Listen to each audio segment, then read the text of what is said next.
Assalamualaikum warahmatullahi wabarakatuh. Alhamdulillah, nahmaduhu ta'ala wa nasta'inuhu wa nastaghfiruh wa na'udzu billahi min shururi anfusina wa sayyiati a'malina. May yahdihillahu fala mudilla lahu wa may yudlilhu fala hadiya lahu. Asyhadu an la ilaha illallah wahdahu la syarika lahu wa asyhadu anna Muhammadan abduhu wa rasuluh sallallahu alaihi wa ala alihi wa ashabihi man tabi'ahum bi ihsan wa sallim tasliman mazida amma ba'd. Insyaallah taala sebagaimana biasa kita akan lanjutkan urusan kita dari kitab Asrarus Salah karya Al-Imam Ibnu Qayyim rahimahullahu taala. Kita sudah sampai kepada perkataan beliau, "Tsumma liyata'ammal al-'abd daruratahu wa faqatahu ila qawlihi ihdinas siratal mustaqim alladhi madmunuhu ma'rifatul haqq wa qasduhu wa iradatuhu wal 'amalu bihi wa thabatu 'alaihi wa da'wa ilaihi was sabru 'ala adal mad'u ilaihi."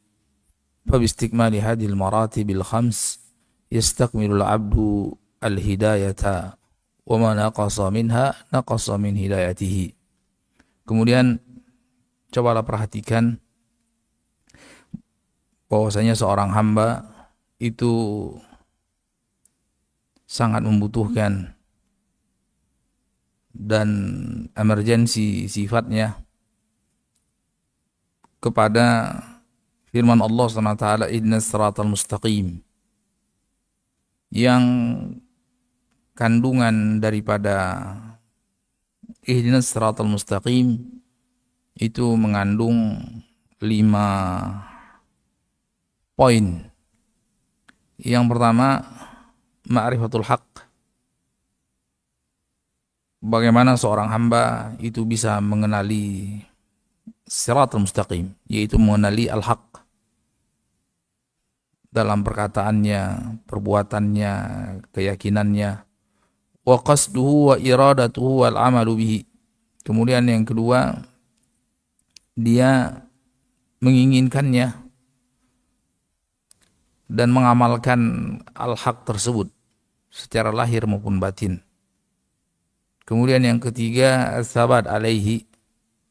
Bagaimana seorang hamba bisa istiqomah, bisa konsisten di atas kebenaran tersebut sampai ajal menjemput, sehingga dianugerahkan oleh Allah SWT dengan husnul khatimah.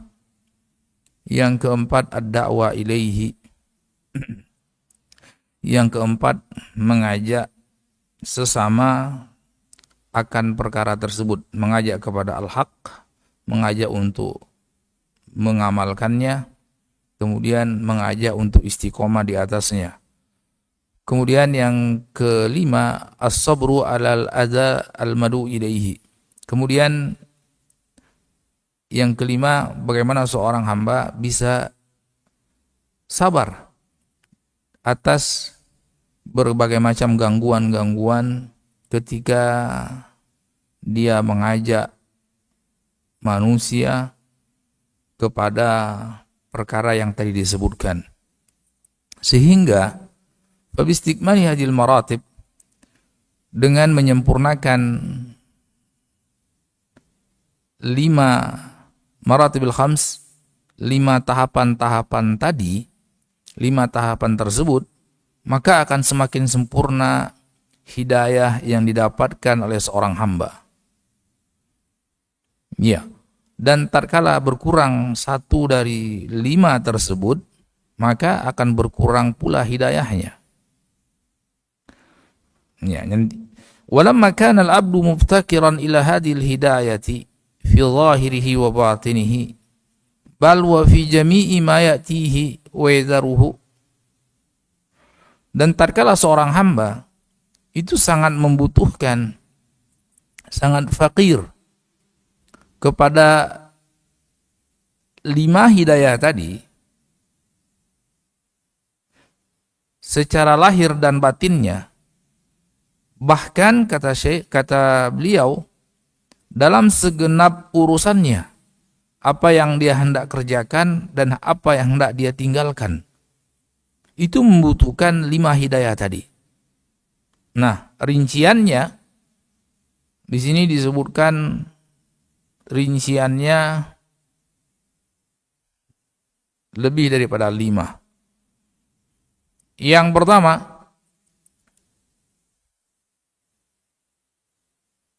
umurin walamma kana al-'abdu muftakiran ila hadhihi al-hidayah fi dhahiri wa batini bal wa fi jami'i ma yatihi wa yadaruhu min. Pertama, umurin fa'alaha ala ghairil hidayati ilman wa amalan wa iradatan. Fa huwa muhtajun ila taubah minha wa taubatuhu minha hiya minal hidayah. Subhanallah. Yang pertama, ada hal atau ada beberapa perkara yang mungkin seorang hamba lakukan, yang mungkin seorang hamba kerjakan,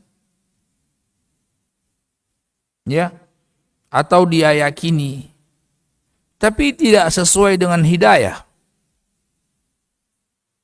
Artinya tidak sesuai dengan hidayah, tuntunannya tidak seperti itu.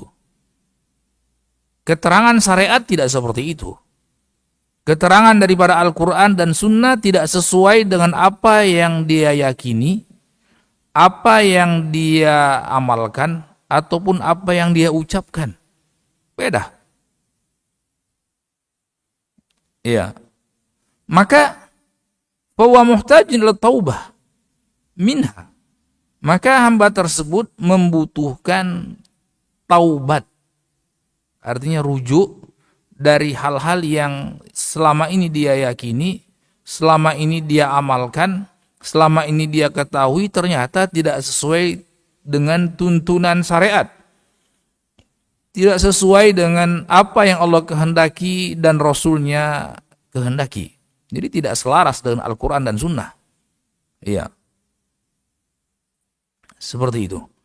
Dan dia membutuhkan tobat dari itu. Artinya bagaimana seorang hamba merasa melakukan suatu hal atau meyakini suatu hal yang selama ini dia yakini itu mendekatkan dia kepada Allah, justru sebenarnya hal tersebut mengundang kemurkaan Allah dan mengantarkan dia kepada kemurkaan Allah. Sehingga apa? Sehingga dia butuh taubat dari perkara tersebut. Ternyata selama ini saya tidak di atas hidayah. Ya, maka dia butuh taubat dari hal tersebut. Wa taubatuhu minha hiya minal hidayah. Dan taubat itu sendiri, taubat daripada keyakinan yang lama, taubat daripada ilmu yang lama yang dia ketahui ternyata tidak sesuai dengan tuntunan syariat, atau apa yang dia amalkan juga ternyata melenceng dari tuntunan syariat, taubat dari perkara tersebut itu bagian daripada hidayah. Jadi taubat dari perkara tersebut, jadi taubat itu taubat dari Allah dan taubat dari seorang hamba. Artinya taubat dari Allah, tawwab, itu artinya Allah at-tawwab, Allah yang maha memberikan taubat. Itu artinya Allah yang pertama Allah memberikan taufik kepada seorang hamba untuk bertaubat. Kemudian setelah hamba itu bertaubat, Allah terima taubat tersebut dari hamba. Jadi Allah at-tawwab, Allah yang maha memberikan taufik kepada seorang hamba untuk bertaubat. Dan ketika seorang hamba bertaubat dengan tulus dan ikhlas, Allah terima taubat tersebut. Allah SWT maha menerima taubat dari hamba tersebut. Nah, taubat yang Allah berikan kepada seorang hamba, taubat yang Allah izinkan seorang hamba untuk bertaubat, lalu taubat tersebut diterima dari Allah, diterima oleh Allah SWT, itu bagian daripada hidayah.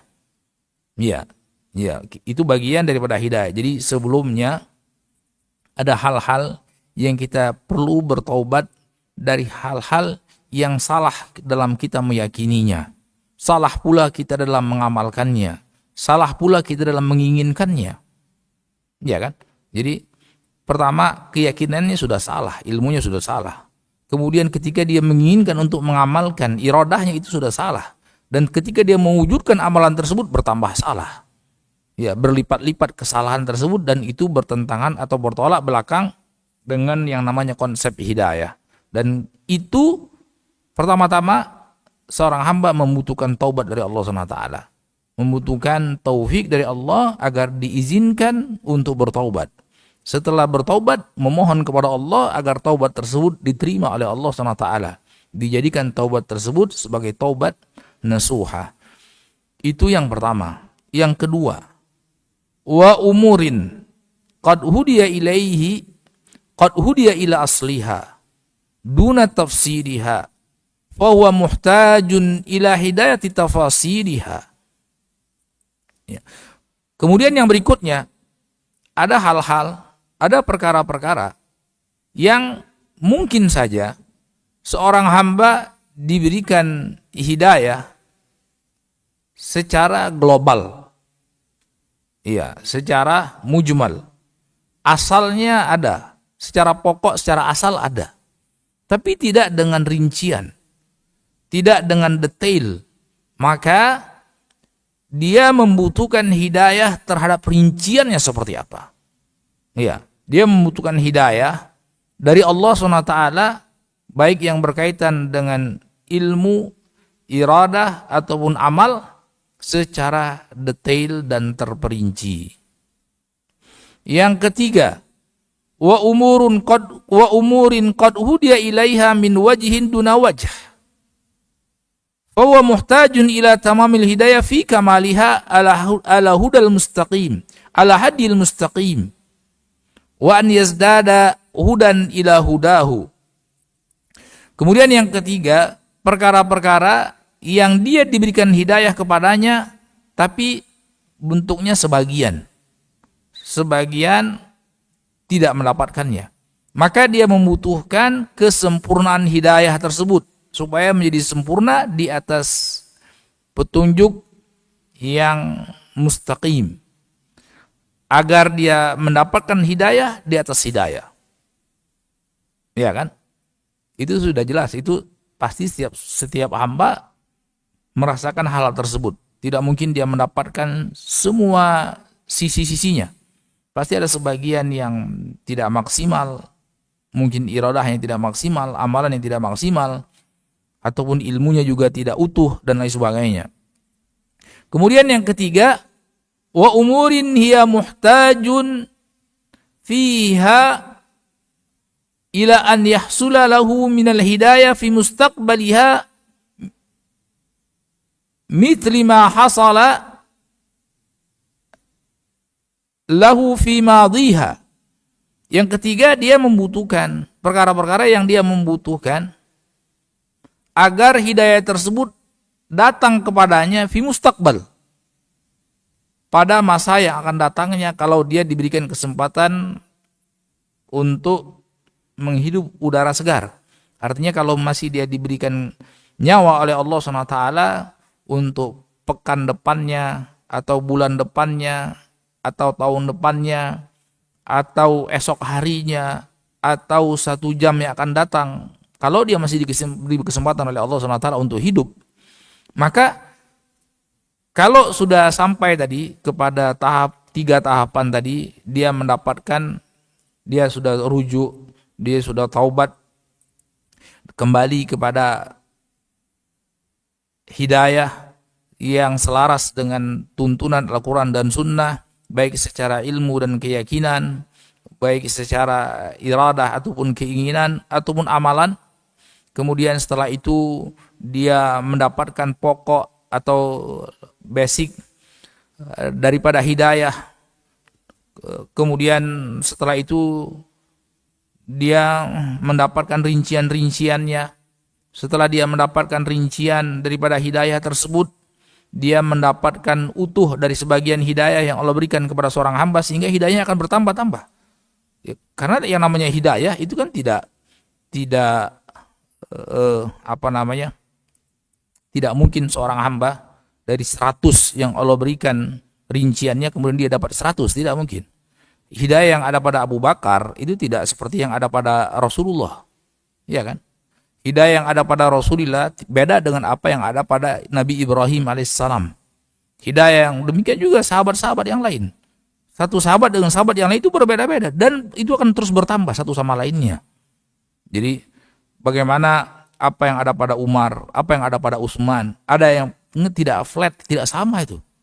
1.000 orang sahabat ya 1.000 derajat hidayah di sisi Allah SWT.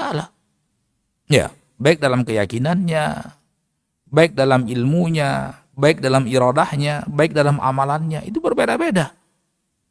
Bahkan dia sendiri pun, kita sendiri pun kita rasakan itu. Kita sendiri kita rasakan. Hari ini tidak sama dengan kemarin. Iya, kemarin insya Allah tidak akan sama dengan besok. Atau hari ini tidak sama dengan pekan lalu. Ya, hari ini tidak sama dengan pekan yang akan datang. 2 hari yang lalu berbeda dengan 3 hari yang lalu. Dalam hal keimanan, dalam hal ketakwaan, dalam hal ilmu, iradah, dan amal. Nah, itu semua kita membutuhkan kepada Allah Subhanahu wa Ta'ala semata, agar hidayah itu tadi disebutkan di sini, ya, an yazdad hudan ila huda, agar bertambah hidayah tersebut di atas hidayah yang lain. Ya, semakin maksimal. Nah, seandainya seorang hamba sudah menapaki hal tersebut, maka dia membutuhkan mustakbalnya. Jangan sampai hari kemarinnya itu lebih baik daripada hari sekarang. Atau hari sekarang lebih buruk daripada hari yang akan datang. Sejam yang lalu ternyata tidak lebih baik daripada sejam yang sekarang. Atau saat sekarang atau sejam yang akan datang. Nah, dia membutuhkan di mustakbalnya, itu yang terpenting. Karena selama seorang hamba hidup, itu kan dia tidak tahu rahasia Allah Subhanahu wa Ta'ala. Ya kan? Rahasia dari Allah Subhanahu wa Ta'ala. Badiru bil a'mali fitanan ka qita'il lailil mudlim yusbihu rajulu mu'minan wa yumsi kafiran yabi'u dinahu bi'ar minad dunya. Jadi kata Nabi, bersegeralah dalam melakukan segenap amalan, baik yang berkaitan dengan ilmu, iradah, dan amal tadi yang kita sebutkan. Sebelum tiba suatu masa yang penuh dengan fitnah, begitu cepat orang berubah. Pagi hari dalam keadaan beriman, petang hari dalam keadaan kafir. Itu bisa jadi ketika dia menjual agamanya dengan hal-hal yang rendah daripada kenikmatan dunia. Nah, artinya apa? Kenapa Rasulullah perintahkan untuk mubadarah? Kenapa juga dalam ayat-ayat Allah perintahkan untuk bersegera? Ya, karena apa? Kaitannya berlambat-lambat dengan bersegera itu membutuhkan hidayah. Hidayah untuk bisa bersegera. Taufik dari Allah Subhanahu wa Ta'ala, tuntunan dari Allah untuk bisa bersegera. Supaya apa? Supaya di mustakbalnya, di detik-detik berikutnya, atau di jam-jam berikutnya, atau di waktu-waktu berikutnya, di hari-hari berikutnya, hidayah tersebut akan tetap ada. Dan mungkin menjadi istiqomah, menjadi lebih maksimal.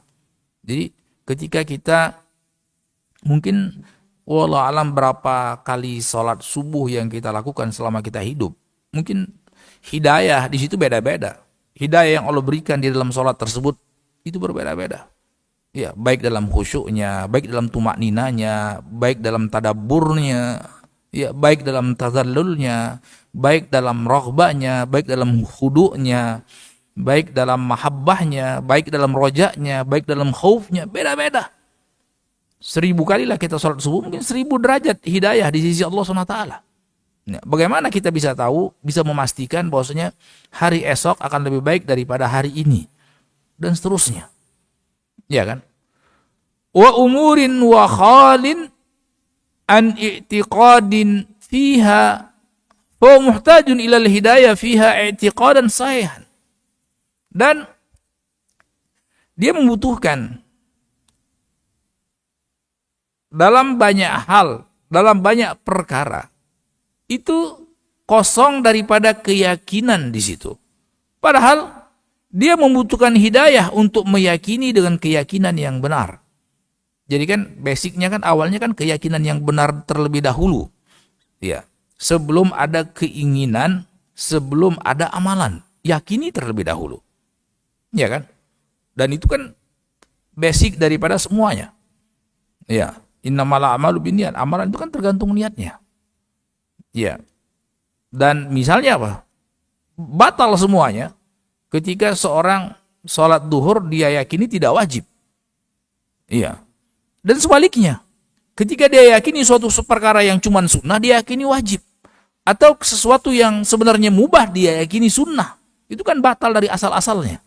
Bagaimana mau mengamalkannya? Keyakinannya sudah salah. Dan itu semuanya membutuhkan yang namanya hidayah. Itu semuanya membutuhkan yang namanya hidayah dari Allah Subhanahu wa taala. Yang berikutnya, wa umurin ya'taqidu fiha khilafa ma hiya alaih. Dan perkara-perkara yang dia yakini yang sama sekali bertolak belakang dengan apa yang semestinya yang Allah Subhanahu wa taala kehendaki. Allah berkehendak dia meyakini keharamannya. Kemudian dia meyakini kewajibannya. Ngeri kan? Subhanallah. Allah Subhanahu wa taala berkehendak agar seorang hamba meyakini perkara tersebut mendekatkan kepada kemurkaan Allah, mengundang kemurkaan Allah, mendekatkan kepada neraka Allah Subhanahu wa taala. Itu yang Allah kehendaki. Tapi justru dia yakini dengan perkara tersebut itu mengundang keridhaan Allah, mendekatkan dia kepada surga Allah. Kok bisa terbalik 180 derajat?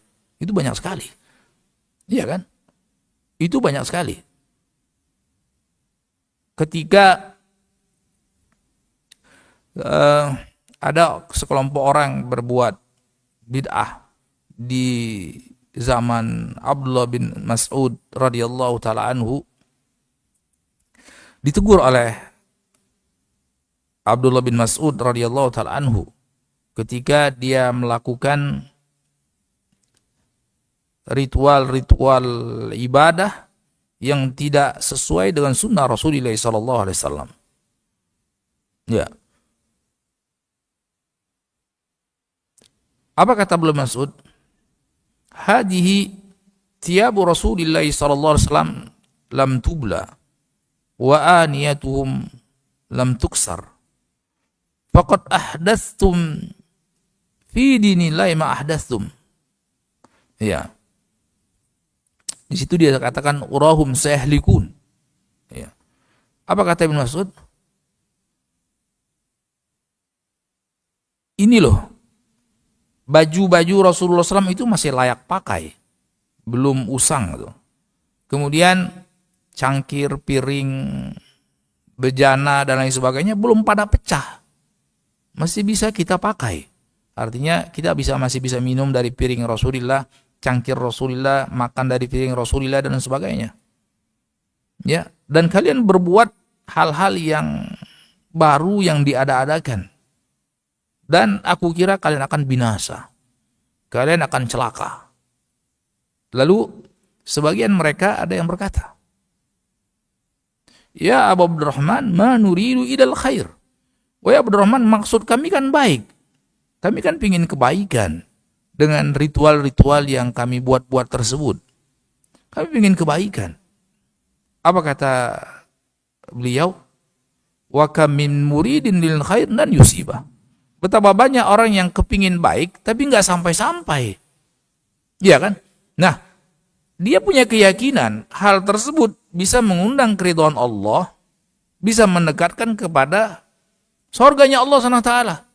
Tapi apa yang diyakini oleh Abdullah bin Mas'ud, ketika itu diyakini pula oleh Hudzaifah yang hadir, Abu Musa al-Asy'ari radhiyallahu taala anhum, itu enggak, ini justru akan membinasakan keimanan seorang hamba, akan mengantarkan kepada murkanya Allah, akan mengundang murkanya Allah, mengantarkan kepada nerakanya Allah. Coba lihat. Ya kan? Ngeri kan? Dia berkeyakinan ini amalan yang terbaik, ritual yang terbaik. Ya, seperti apa yang diyakini Jahmiyah dan lain sebagainya yang meyakini ketika seorang berkeyakinan Al-Quran itu makhluk, ya, Al-Quran itu makhluk, dia berkeyakinan dengan apa yang dia yakini itu mengundang keridhaan Allah SWT.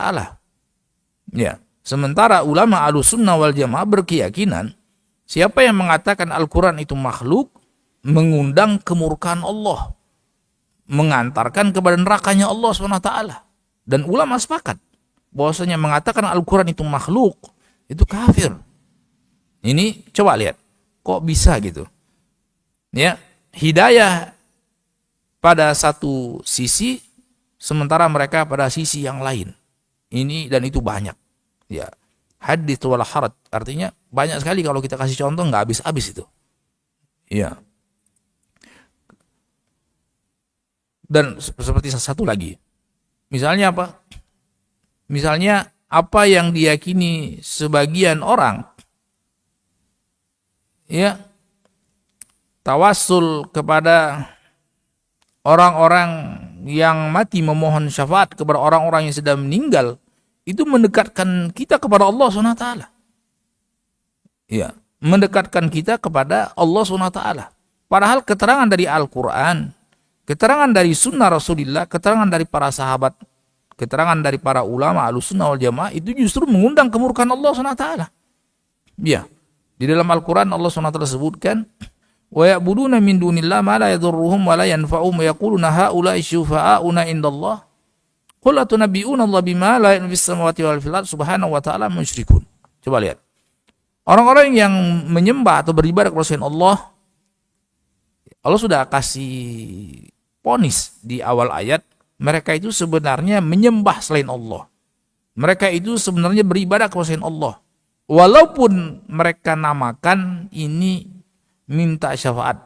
Ya. Haula'i syufa'auna indallah. Mereka itu juru syafaat kami di sisi Allah, yang mendekatkan kami kepada Allah. Ya. Di situ Allah katakan itu peribadatan. Di akhir ayat Allah katakan itu adalah kesyirikan. Demikian juga di ayat yang lain Allah SWT berfirman, ala lillahi dinul khalis waladzina takhadu min dunihi awliya ma na'buduhum illa liyuqarribuna ila Allahi zulfa innallaha yahkum bainahum fima hum fi yakhtalifun innallaha la yahdi man huwa kadhibun kafar. Bahwasanya hanya milik Allah SWT keikhlasan dalam beragama, kemurnian dalam beribadah.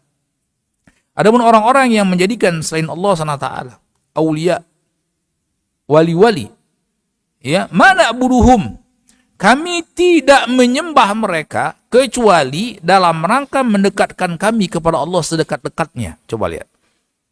Yang kami ini tidak menyembah mereka, kami cuman menjadikan mereka sebagai perantara-perantara antara kami dengan Allah supaya kami menjadi dekat dengan sedekat-dekatnya. Ya. Jadi ketergantungan hati mereka, khusyuknya mereka, takutnya mereka, harapnya mereka mayoritas kepada wali-wali yang sudah lama mati itu.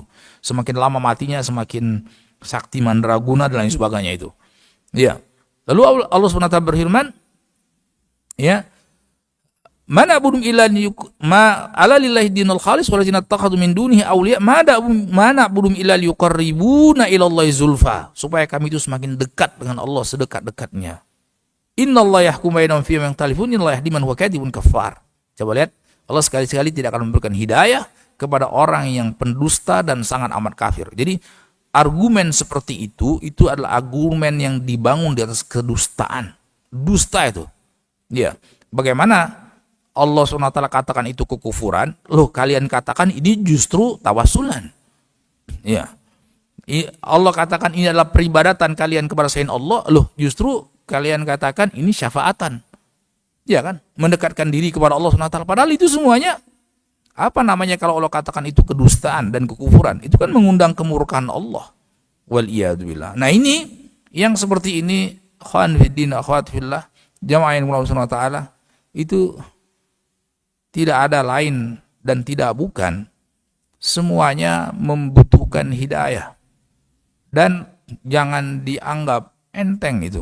Artinya jangan disepelekan, bahwasanya jangan menganggap remeh perkara tersebut. Wah, kita sudah mantap, kita sudah yakin.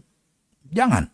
Bahwasanya justru semakin seorang hamba itu yakin dan mantap dengan akan keimanan dan tauhid, itu justru harus semakin takut dan khawatir. Iya. Sebagaimana doa Nabi Ibrahim, doa Nabi kita Muhammad SAW. Iya. Wajnubni wa baniya an na'budal asnam. Nabi Ibrahim berdoa, ya Allah, jauhkanlah aku dan anak keturunanku untuk beribadah kepada asnam, sembahan-sembahan selain Engkau.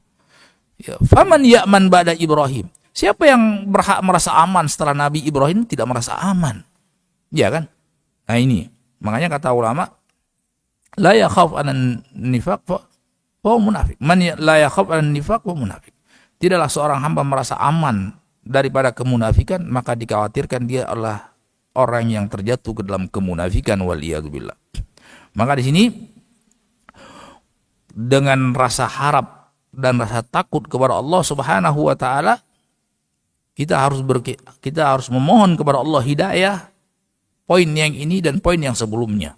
Jadi kita harus memohon kepada Allah agar diberikan taufik dan hidayah, agar berkeyakinan sesuai dengan apa yang Allah SWT dan Rasulnya kehendaki. Ya, apa yang dituntun dengan syariat. Supaya betul-betul mengantarkan kepada keridhaan Allah dan selamat daripada kemurkaan Allah. Wa muhtajun ila hidayatin tansahu min qalbihi dalikal i'tiqadul batil. Nah itu semuanya bukan di tangan kita untuk menghilangkan keyakinan tersebut. Ya. Itu di tangan Allah Subhanahu wa taala, sehingga keyakinan yang batil itu terhapus dari diri kita. Coba lihat. Kita baca rekam jejak keislaman Sayyidina Umar bin Khattab radhiyallahu taala anhu. Bagaimana keyakinan dia terhadap agama musyrikin Quraisy, begitu dia pegang dengan kuat-kuat sehingga tidak ada orang yang paling pingin dia bunuh kecuali Rasulullah SAW, tiba-tiba berbalik. Itu kan rahasia Allah SWT. Bagaimana orang yang begitu bencinya kepada Islam, begitu bencinya kepada Rasulullah, pingin menghancurkan Islam dan kaum muslimin, dan pingin membunuh Rasulullah SAW, tiba-tiba berbalik. Ya, keyakinan yang tadi mengundang kemurkaan Allah, Allah hapuskan dengan hidayah dari Allah SWT, sehingga apa? Menjadi tidak ada yang paling beliau cintai kecuali Rasulullah, tidak ada yang lebih dia cintai dibandingkan agama Islam, dan menghapuskan apa yang sebelumnya yang ada pada dia. Ya, dan itu banyak kalau kita lihat sejarah para sahabat Rasulullah SAW. Wa tuthbitu fihi diddahu. Kemudian hidayah tersebut mengokohkan kebalikan daripada kebatilan yang dia yakini selama ini. Kemudian yang berikutnya, ya, ini sudah berapa? 1, 2, 3, 4, 5, 6, 7. Umurin minal hidayah. Perkara-perkara yang dia membutuhkan hidayah. Huwa qadirun alaiha. Dia bisa lakukan. Dia bisa amalkan. Lakin lam yukhlaq lahu iradatu fi'liha. Tapi masalahnya, tidak diciptakan oleh Allah keinginan untuk melakukannya. Padahal dia bisa. Tapi subhanallah, ingin saja enggak. Ya. Nah, kata di sini ada isyarat bosnya, ingin atau iradah, kemauan itu butuh hidayah. Untuk baru ingin itu butuh hidayah. Ya. Walakin lam yukhlaq lahu iradah fi'liha, fa muhtajun ila tamamil hidayah fi tamamil hidayah ila khalqi iradah. Maka dia membutuhkan hidayah kepada Allah SWT, tuntunan dan bimbingan dari Allah SWT, agar diciptakan oleh Allah iradah. Iya kan? Iradah dulu diciptakan. Iradah dulu ada, baru kemampuan. Ya, setelah ada kemampuan, baru situ ada amalan. Kemudian wa umurin minna wa ghairu qadin ala fi'liha. Dan sebaliknya ada perkara-perkara yang dia tidak sanggup untuk mengerjakannya, padahal dia kepingin. Padahal kemauan ada, tapi tidak ada kemampuan. Fahuwa muhtajun ila hidayati ila iqdarin alaiha. Maka dia membutuhkan hidayah dari Allah SWT agar diberi kuasa oleh Allah untuk dia mampu mewujudkannya. Ya kan? Keinginan sih ada, kemauan ada, tapi nggak ada kemampuan. Ya, kalau yang tadi dia ada kemampuan, tapi tidak ada kemauan. Nah, dia membutuhkan hidayah itu semuanya. mampu tapi tidak mau, dia membutuhkan hidayah agar diciptakan kemauan dan keinginan. Mau tapi tidak mampu, dia membutuhkan hidayah agar diciptakan oleh Allah SWT kemampuan setelah kemauan tersebut.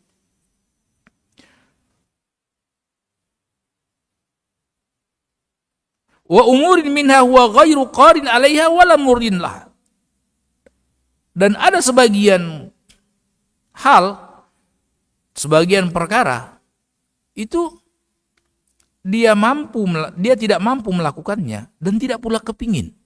Ya, padahal itu hidayah dari Allah SWT. Dia tidak ada kemampuan. Ya, dan tidak ada keinginan. Dalam hal ini dia membutuhkan hidayah dari Allah ila khalqil qudrah 'alaiha wal iradah la li tatimmal hidayah. Ya. Ini maka dia membutuhkan hidayah dari Allah SWT agar Allah ciptakan pada dirinya kemampuan dan kemauan sekaligus supaya terwujud hidayah tersebut.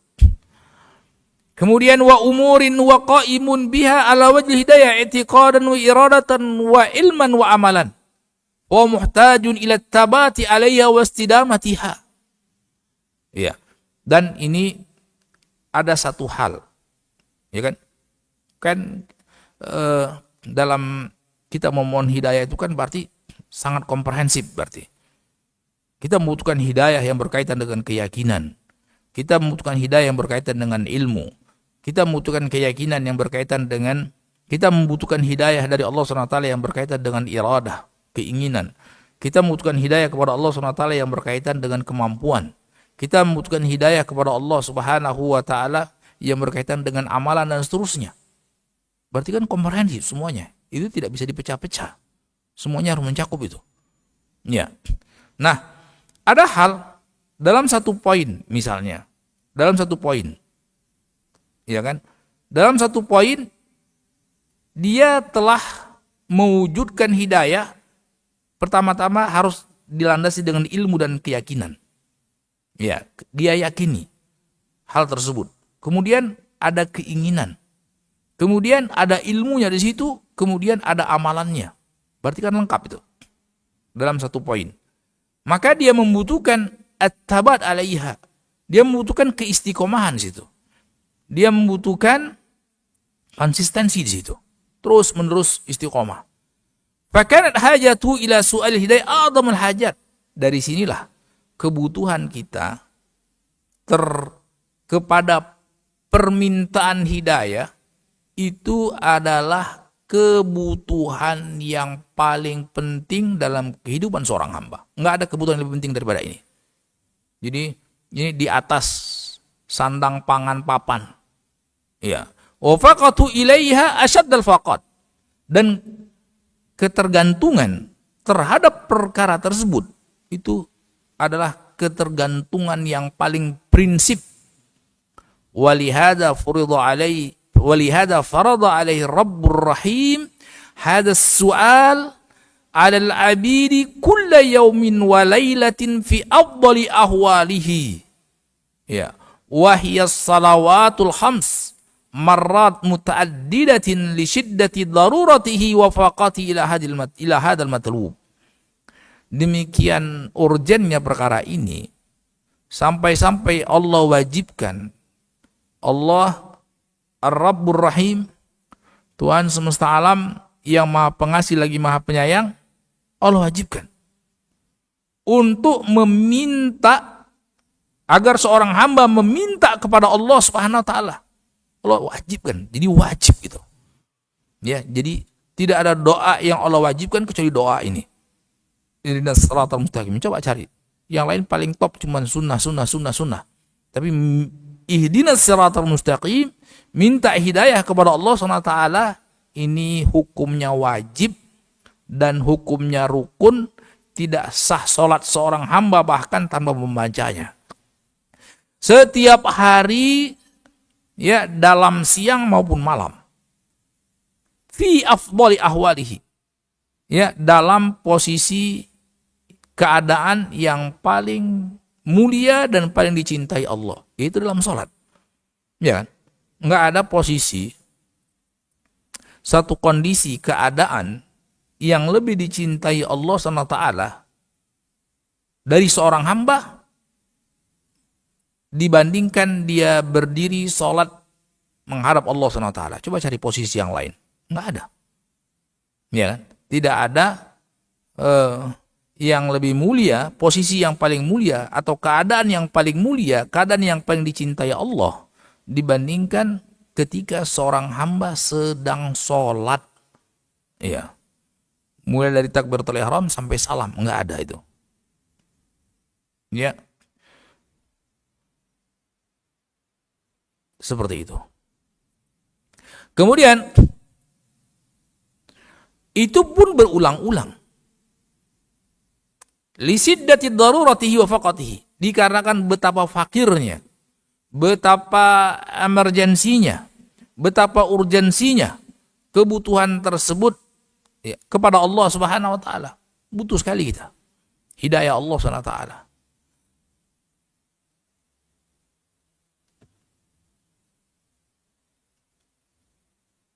Thumma bayyana anna sabila ahli hadil hidayah mughayirun li sabili ahli al-ghadabi wa ahli al-dalal wa humul yahudu wan nasara wa ghairuhum.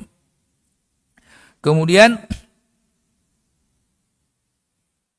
Allah SWT jelaskan dengan terang benderang bahwasanya jalan yang dilalui oleh orang-orang yang mendapatkan hidayah ini kan, ihdinas siratal mustaqim siratal ladzina an'amta alaihim, itu berbeda dengan jalannya orang-orang yang dimurkai oleh Allah ataupun jalannya orang-orang yang tersesat atau disesatkan oleh Allah SWT.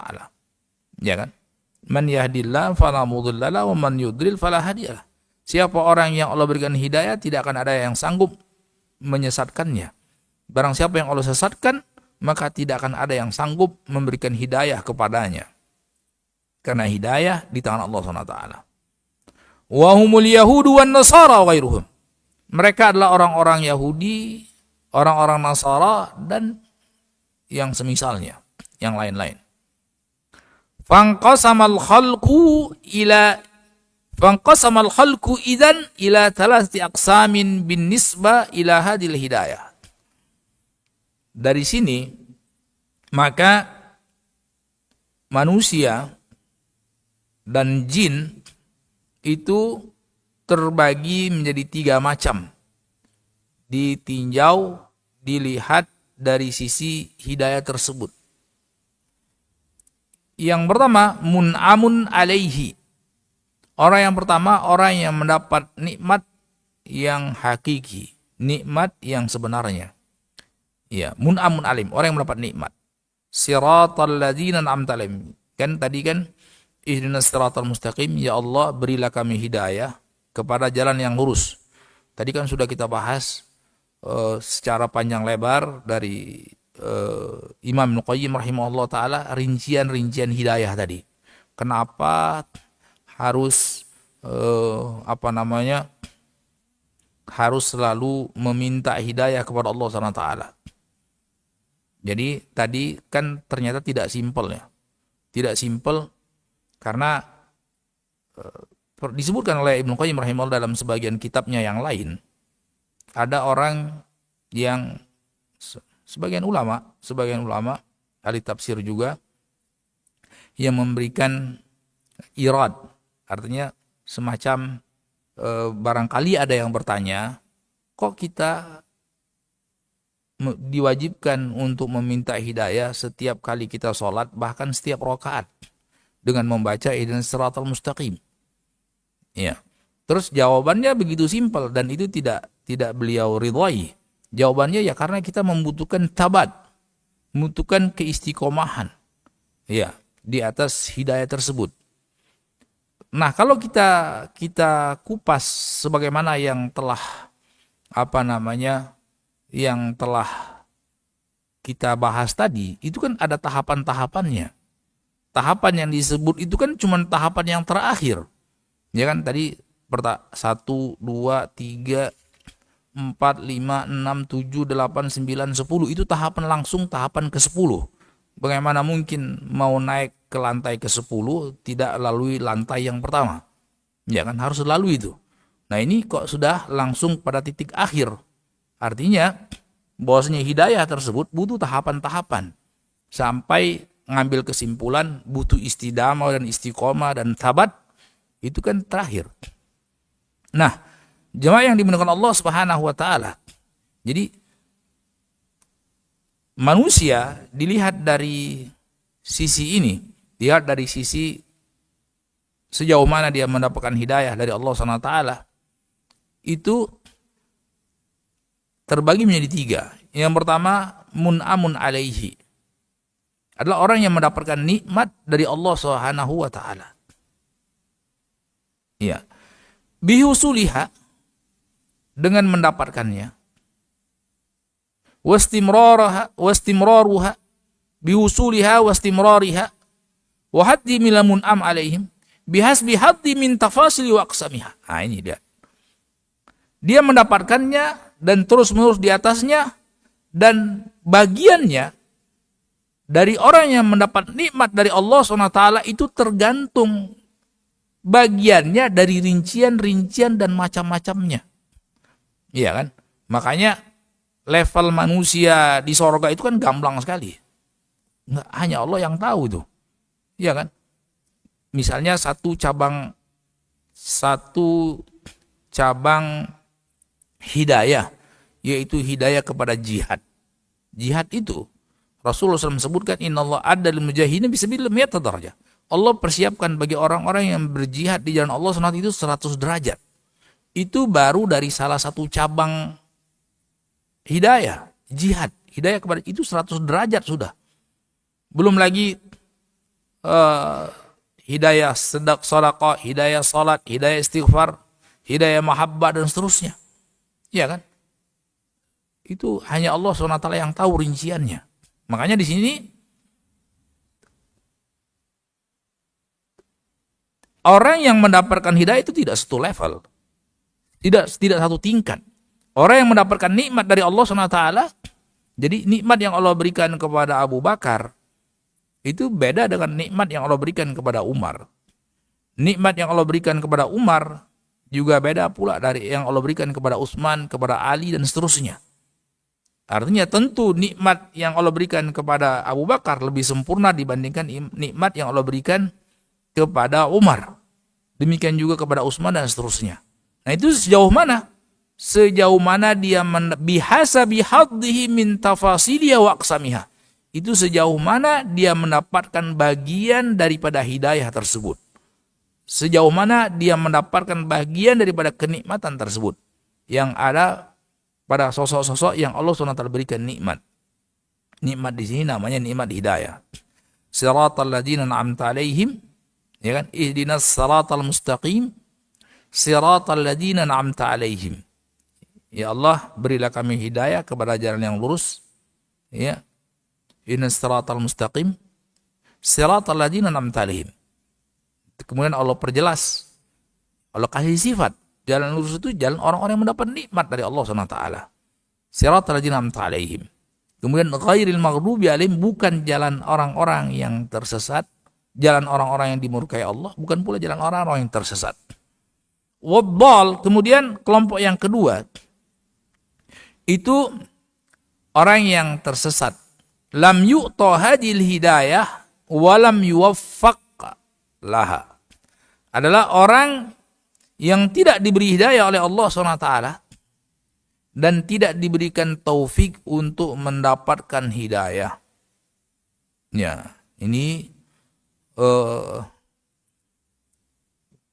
kenapa disebutkan Yahudi dan Nasrani tadi disebutkan wa ghairim, kemudian ada keterangan dan yang selainnya dan yang semisalnya.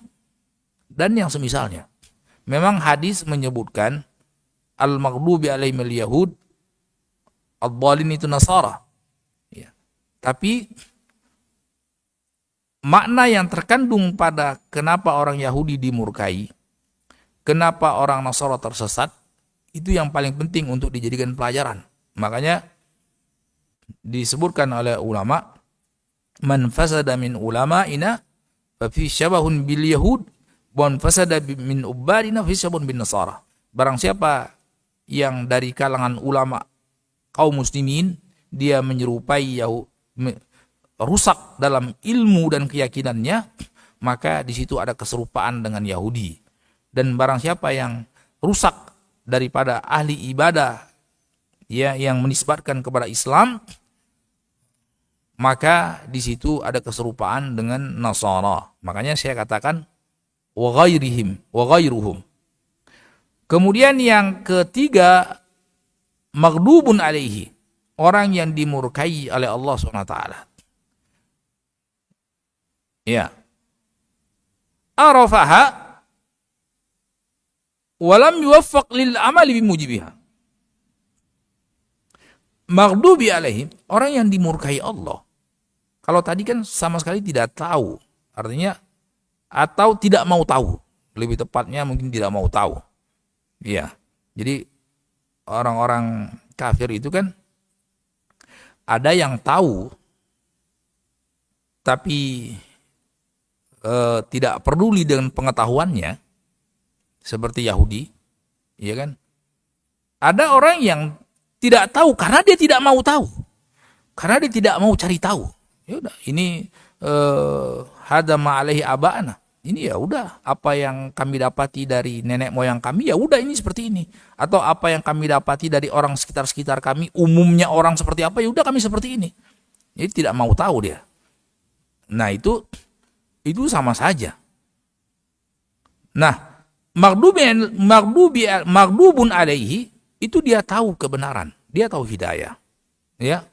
Cuman tidak mendapatkan taufik dari Allah SWT untuk meyakininya, untuk menginginkannya, dan untuk mengamalkannya. Tidak ada taufik dari Allah SWT. Dia tahu, cuma sekedar tahu. Iya kan? Seperti apa yang banyak Allah sebutkan tentang orang-orang Yahudi ketika datang Al-Quran, datang wahyu dari Allah SWT kepada Rasulullah SAW yang tidak mereka prediksi dan tidak mereka inginkan. Mereka inginkan wahyu yang terakhir, yaitu Al-Quran, itu turun kepada Bani Israel, bukan turun kepada Bani Ismail. Itu tidak mereka inginkan. Ternyata Allah berkehendak bahwasanya Al-Quran turun kepada salah seorang daripada Bani Ismail, yaitu Nabi kita Muhammad SAW. Faddal haidun anha, hairun la yahtadi ilaiha sabilan. Maka orang-orang yang tersesat itu menjauh daripada hidayah. Ya, menjauh daripada hidayah. Kemudian hairun, yang selalu bingung dan kebingungan terus. Dia tidak mendapatkan jalan dan petunjuk. Wal maghdubi alaihim mutahayyir munharifun anha.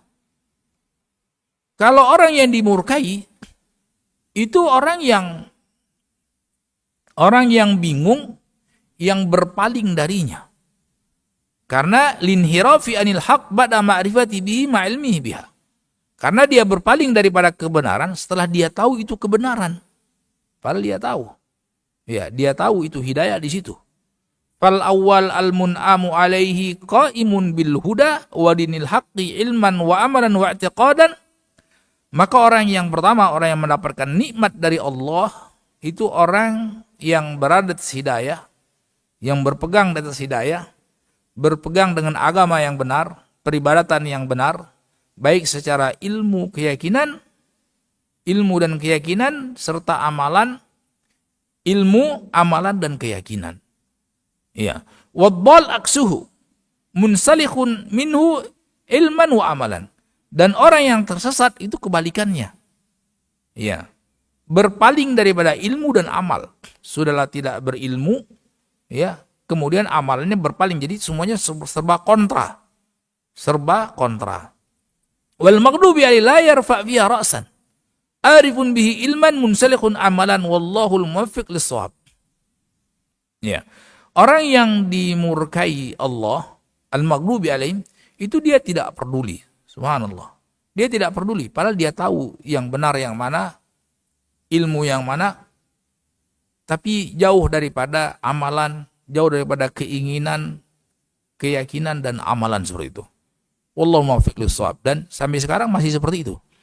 Ya kan, kalau kita lihat banyak sekali orang-orang Yahudi itu menyusun kitab-kitab, ya, yang bahkan sebagian kitab yang mereka susun itu dijadikan semacam rujukan dalam ilmu hadis, mungkin dalam sebagian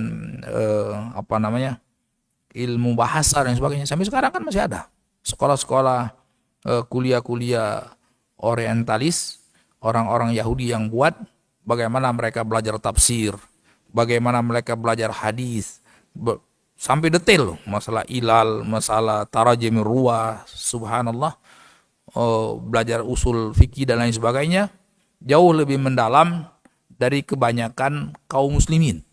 Ya, ini tapi apa ya, cuman sebagai pengetahuan saja, sekedar tahu, tapi jauh daripada hidayah, wal iyadu billah. Wallahu huwal muwaffiq lis-shawab. Karena hanya Allah SWT yang sanggup memberikan taufik kepada seorang hamba agar berada di atas kebenaran. Ya, itu hidayah di tangan Allah Subhanahu wa taala. Walaula annal maqsuda at-tanbihu 'ala al-mudadati wal munafarat allati baina dawqi as-salah wa dawqi as-sama' la basatna hadzal mawdu' bastan syafiyan walakin likulli maqamin maqal falnarji' ilal maqsud. Jadi kata Imam Al-Qayyim rahimahullah, kalaulah bukan karena tujuan asalnya itu cuma sekedar memberikan penekanan akan perbedaan dan pertentangan antara kenikmatan yang dirasakan oleh orang yang sholat, ya, dengan kenikmatan yang dirasakan oleh orang-orang yang terbius, ya, dengan sama itu, ya, semacam lagu-laguan atau musik-musik yang melalaikan dari Allah Subhanahu wa taala. Nah, ini artinya dari zaman dulu ini sudah ada pembahasan, berarti sudah berapa ratus tahun yang lalu. Ibnu Qayyim mungkin sekitar 800 tahun yang lalu itu sudah, atau bahkan sebelumnya, bagaimana para ulama mengingatkan bahayanya sama, ya, mendengar lagu-laguan, mendengar musik dan lain sebagainya yang menjauhkan orang dari menikmati lantunan Al-Quran di dalam sholatnya. Nah, itu harus ada perbedaannya. Ya, harus ada perbedaannya, dauqus salah atau dauqul Quran dengan dauqus sama. Nah, ini tujuan kita kan cuman itu. Ya, tidak pas dengan kitab yang ringkas ini. Ini saya labasat nahal maut bastan syafian. Ya, saya kepingin, kata beliau, untuk menerangkan permasalahan tadi yang berkaitan dengan hidayah, yang berkaitan dengan lawannya daripada hidayah, itu dengan terperinci. Tapi walakin likulli maqam maqal. Tapi karena kesempatan yang tidak pas, likulli maqam maqal, itulah sekedarnya, kata beliau. Sekedarnya apa yang saya sebutkan tadi. Fal narji' ilal maqsud. Maka marilah kita kembali kepada maksud dan tujuan utama. Kemudian sedikit lagi, wa syara'a lahu ta'mina fi akhir hadzal du'a tafa'ulan bi ijabatihi wa husulihi wa tabi'an alaihi wa tahqiqan lahu wa lihada ishtadda hasrul yahudi lil muslimin alaihi nasami'uhum yajharuna bihi fi salatihim. Kemudian disyariatkan oleh Allah Subhanahu wa taala bagi orang yang sholat itu untuk mengucapkan amin di akhir permohonan tersebut, ya kan? Ihdinas siratal mustaqim siratal ladzina an'amta 'alaihim ghairil maghdubi 'alaihim waladdallin amin. Tafa'ulan bi ijabah. Ya, itu dalam rangka berharap agar dianugerahkan oleh Allah SWT, dikabulkan oleh Allah SWT apa yang kita minta di dalam sholat tersebut. Ya, jadi betul-betul dikabulkan oleh Allah SWT. Hidayah kepada siratal mustaqim dan diselamatkan dari orang-orang yang dimurkai Allah SWT dan orang-orang yang tersesat. Ya, wattabi'an alaihi, dan itu sebagai stempel dan sebagai perwujudan penekanan akan perkara tersebut. Lihat istadda, oleh karena itu semakin menjadi-jadi hasadnya orang-orang Yahudi terhadap orang-orang muslimin ketika mereka mendengar orang kaum muslimin itu menjaharkan amin di dalam sholat mereka. Ya, jadi kita ya membaca amin ya ketika sholat jahriyah tatkala mendengar imam membaca waladhdallin.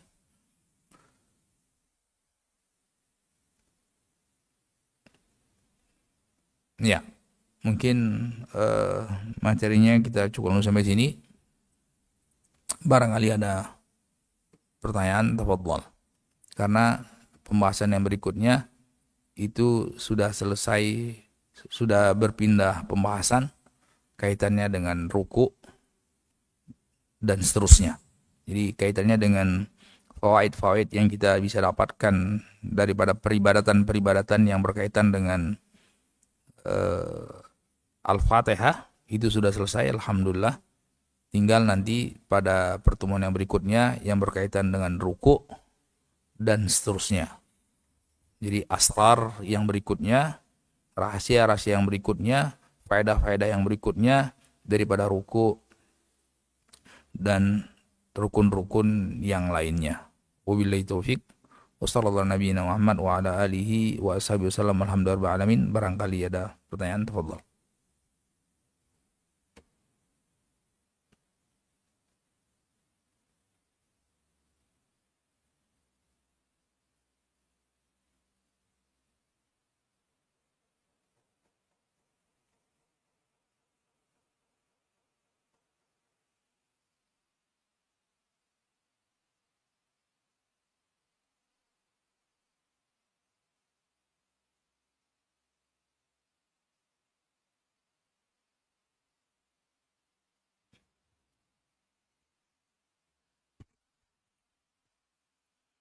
Di sini ada pertanyaan.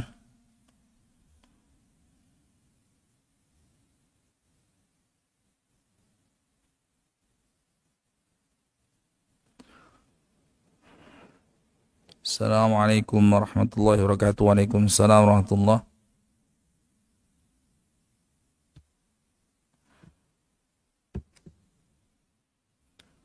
Hayakumullah antum hayyuki.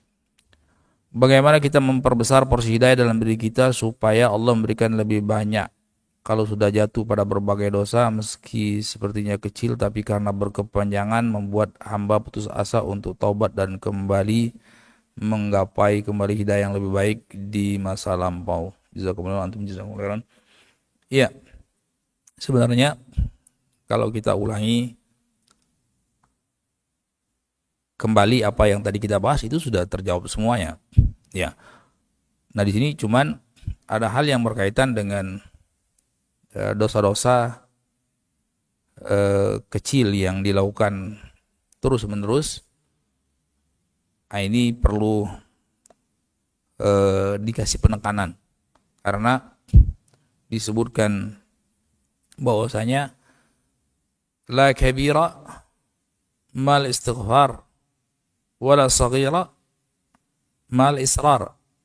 Tidak ada dosa yang besar, tidak ada di dalam Islam ya itu dosa yang besar apabila seorang hamba tulus beristighfar, bertaubat dengan taubat nasuha.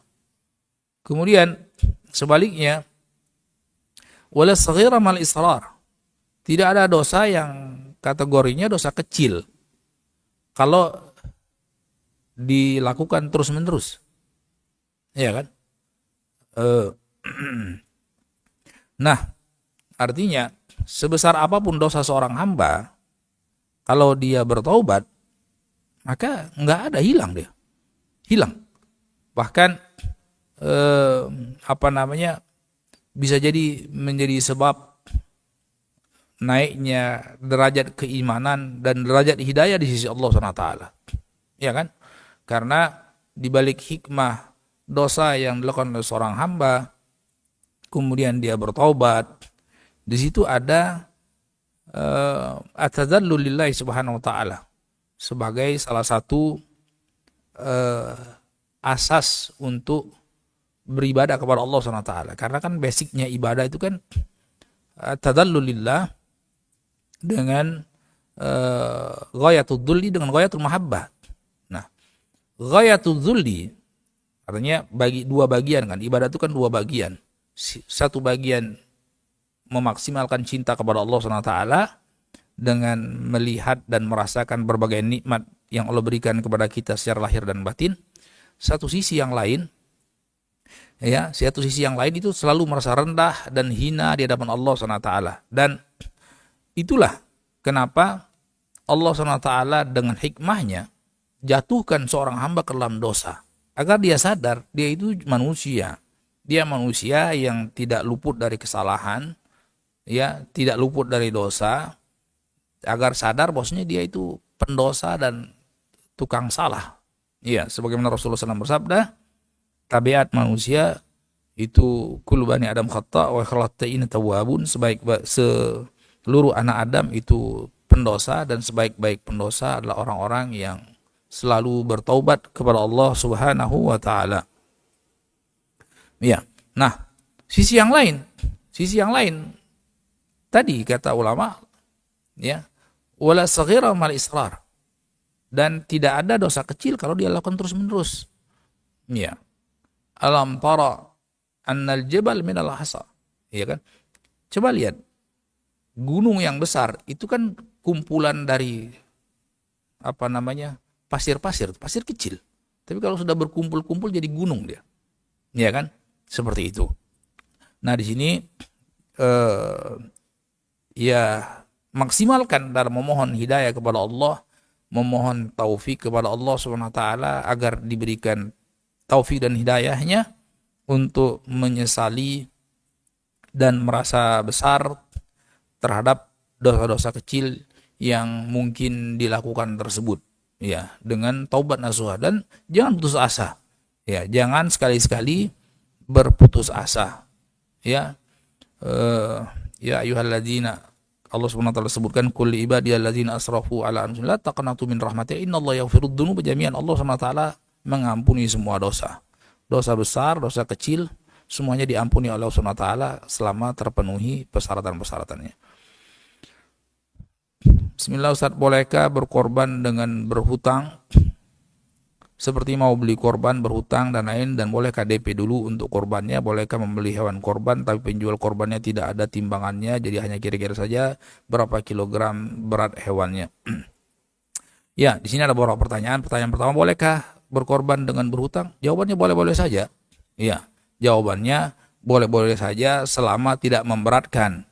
Selama tidak memberatkan. Misalnya, kalau tidak memberatkan tidak ada masalah. Yang jadi masalah kalau menyulitkan dan memberatkan, ya, dan itu jangan sampai besar pasak daripada tiang.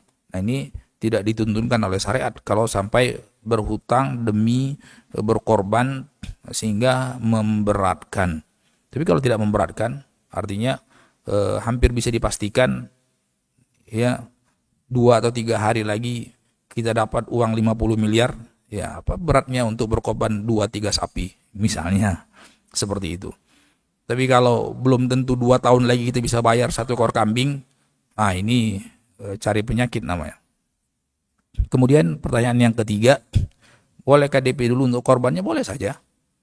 Bolehkah membeli hewan korban tapi penjual korbannya tidak ada timbangannya, jadi hanya kira-kira saja berapa kilogram berat hewannya? eh, selama orangnya itu sudah piawai, artinya sudah pengalaman dalam hal eh, perhewanan, ya perkambingan atau persapian atau perontaan, ini tidak ada masalah. Jadi maksudnya apa? Eh, di dalam syariat itu ada namanya ghararun yasirun muktafar. Ada hal-hal yang eh, apa namanya dimaafkan apabila orang itu betul-betul handal dan pengalaman dalam hal jual beli, sehingga selisih-selisih sedikit itu dimaafkan gitu loh. Jadi disebutkan oleh ulama dalam kitab jual beli itu bay eh, al-maqathi. Jadi sebagian eh, sebagian apa namanya komoditas yang masih tersembunyi di dalam tanah. Ya, misalnya kentang, ya kan? Kentang itu disebutkan oleh ulama, itu dibahas dalam kitab-kitab fikih klasik. Itu orang yang petani kentang dan orang yang terbiasa jual beli kentang, kadang-kadang dia cuman apa namanya lihat daunnya, ya kan, daunnya, kemudian dia tahu ini sudah layak panen, ya, kemudian dia ambil sisi di sini, sisi di sana, sisi, beberapa titik saja dia ambil, kemudian setelah itu ditimbang dan apa yang diprediksi tidak meleset jauh. Nah itu namanya gharar yasir, itu muqtafar. Ya, muqtafar. Tapi di catatan dia sudah handal.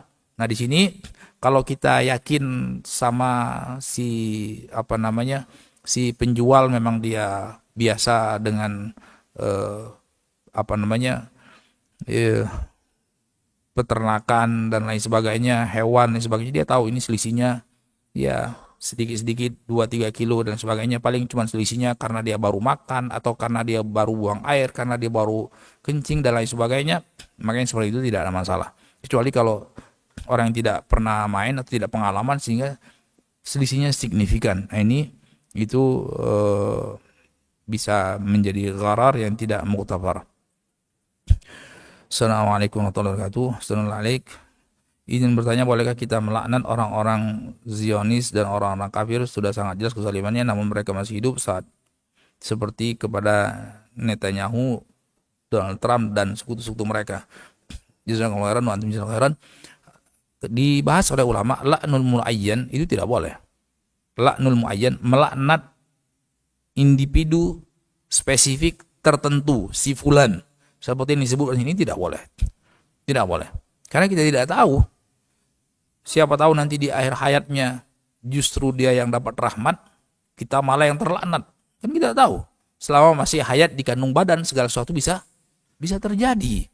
Ya kan? Yusbihu, tadi kan yusbihu rajulu mu'minan yumsi kafiran, ada orang yang di pagi hari mukmin, siang hari sudah kafir. Sebaliknya, ada orang yang di pagi hari kafir, di petang hari sudah mukmin. Nah, itu tidak ada.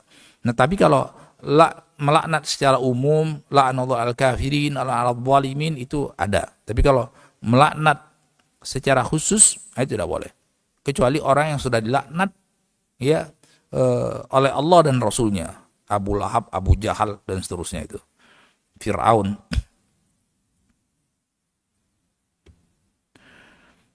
Assalamualaikum warahmatullahi wabarakatuh. Naik turunnya iman tidak bisa dipungkiri, dan bagaimana ikhtiar yang dapat dilakukan untuk tetap mendapat hidayah dari Allah SWT. Tadi semuanya tinggal didengarin ulang, itu rincian bagaimana seorang hamba bisa berada di hidayah. Tadi ada 10 tahapan yang mungkin penting untuk apa namanya, yang penting untuk kita ulang-ulangi. Ya, 10 tahapan dalam hidayah yang perlu kita mohon kepada Allah Subhanahu wa taala dan perlu kita kaji. Itu nanti sejam lagi penjelasannya. Nanti kita dengerin lagi.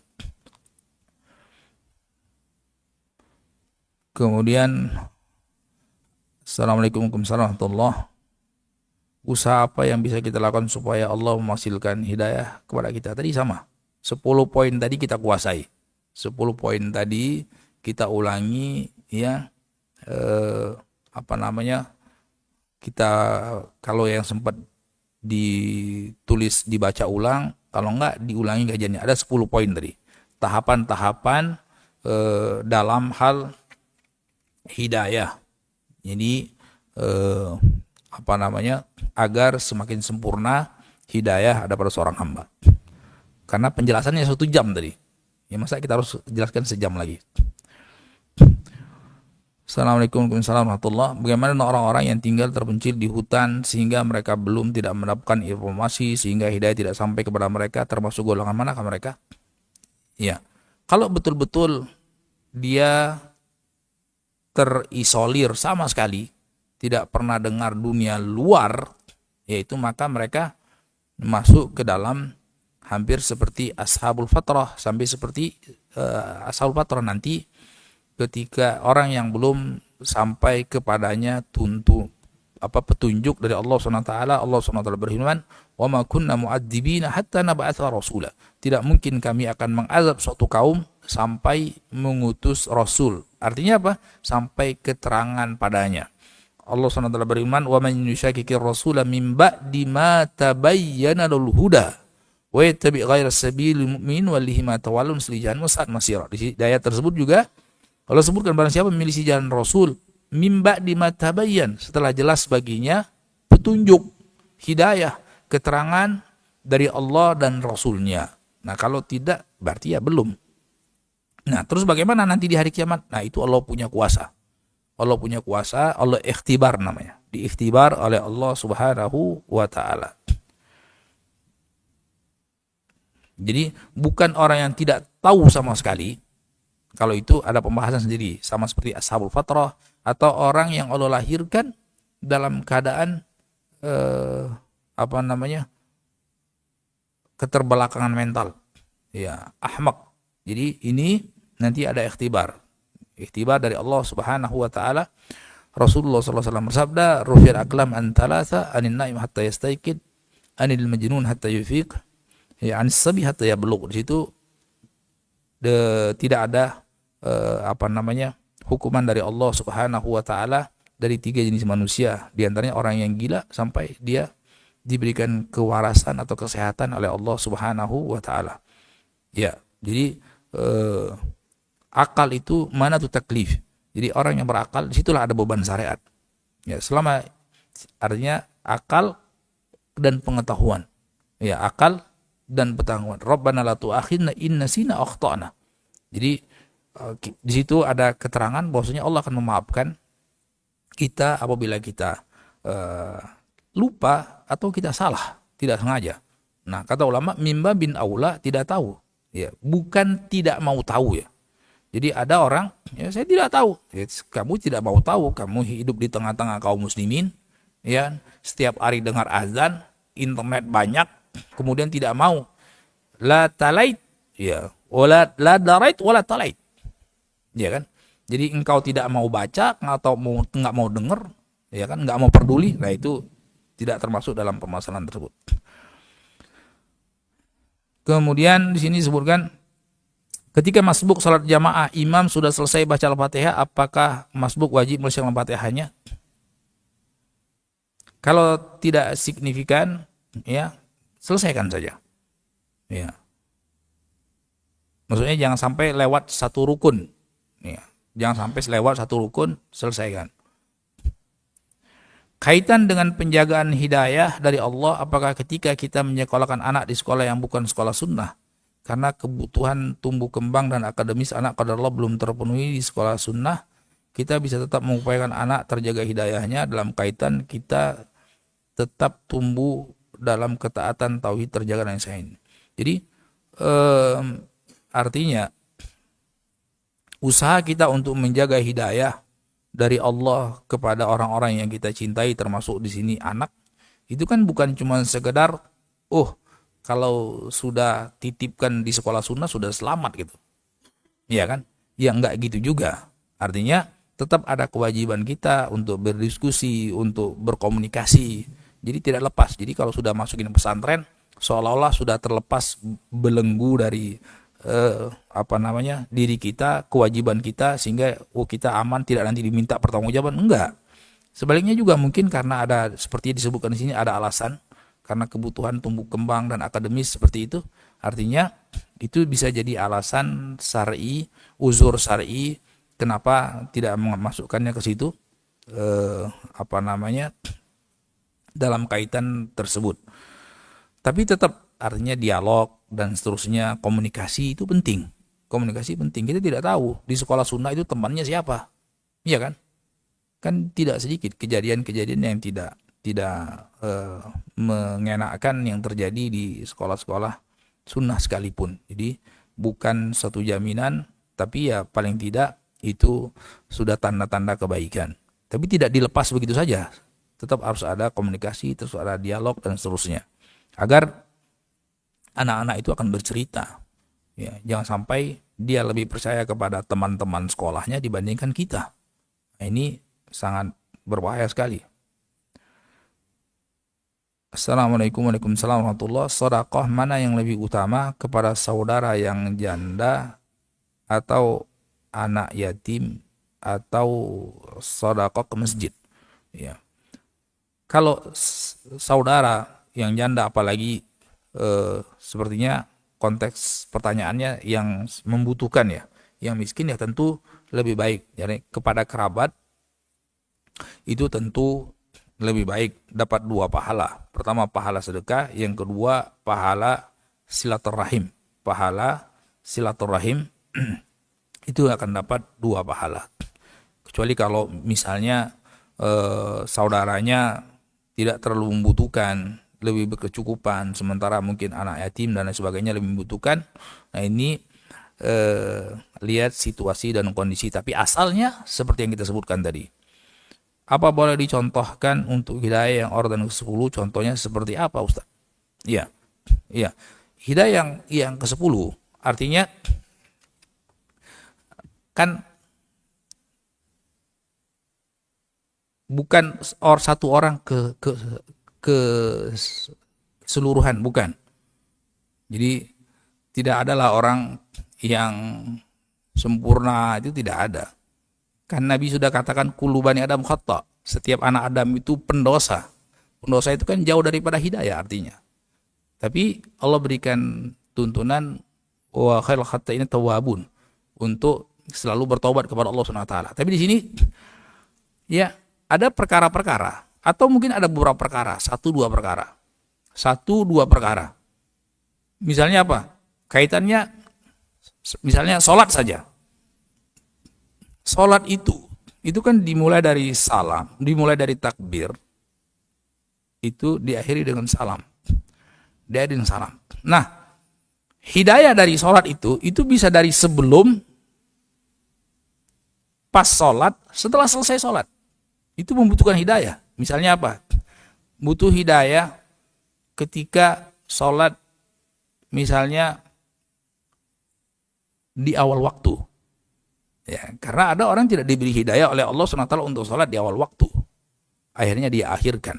Berarti hilang keutamaan sholat di awal waktu. Ya kan, itu butuh hidayah. Ya. Dia tahu itu.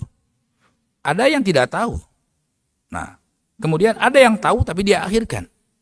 Kemudian misalnya ketika dia masuk sholat. Ada orang sholat betul-betul karena mengharapkan keridhaan Allah SWT. Itu kan butuh hidayah. Keikhlasan itu butuh hidayah. Keikhlasan itu membutuhkan hidayah dari Allah SWT.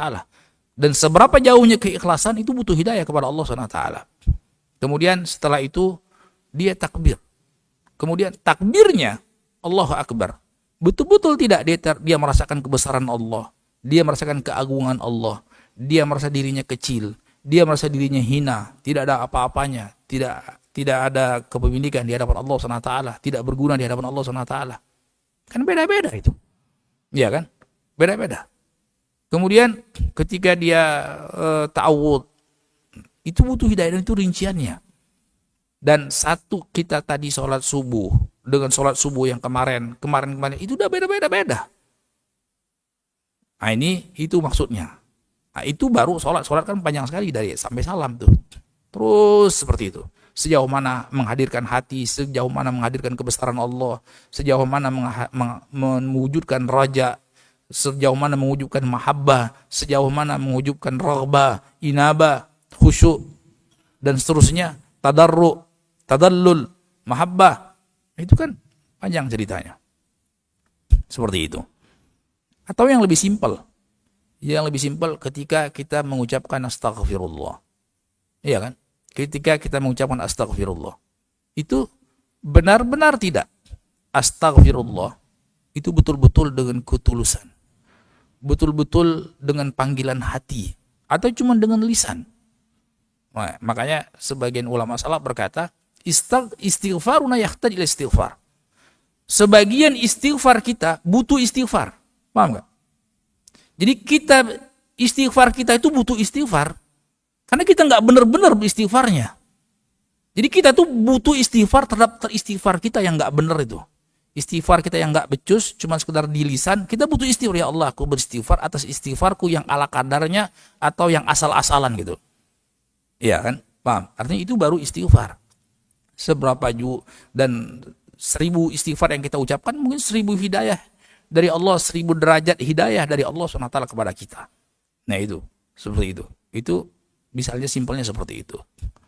Dan kalau kita sudah sampai kepada hal-hal yang diridhoi dan dicintai, kan kita butuh istiqomah supaya bisa tetap seperti itu. Itu maksudnya.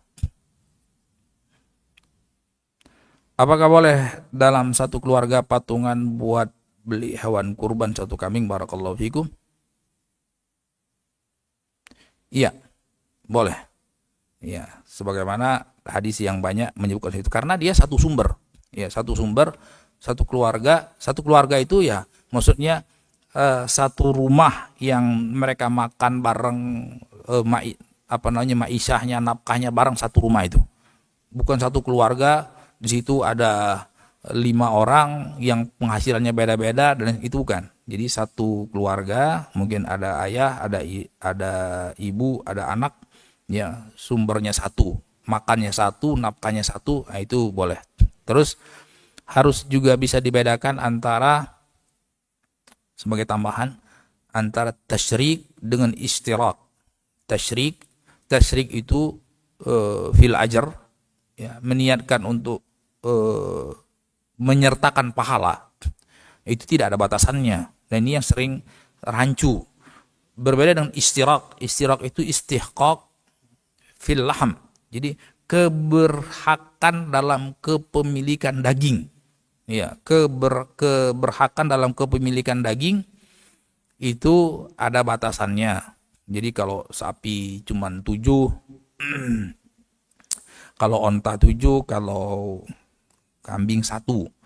Ya, tapi kalau tasyrikun fil ajr, tapi meniatkan bagi-bagi, ya, keberhakan pahala itu tidak ada batasannya.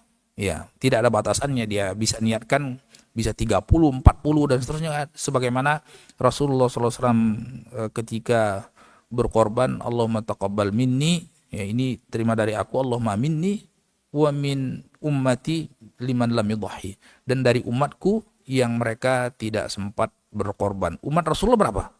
Banyak. Ya tidak terhingga. Baik, kita cukup sampai sini. Wabillahi taufik. Wassallallahu ala nabiyyina Muhammad wa ala alihi wa ashabihi wasallam. Alhamdulillahirabbil alamin. Subhanakallah bihamdik. Asyhadu an la ilaha illa anta astaghfiruka wa atubu ilaik. Assalamualaikum warahmatullahi wabarakatuh.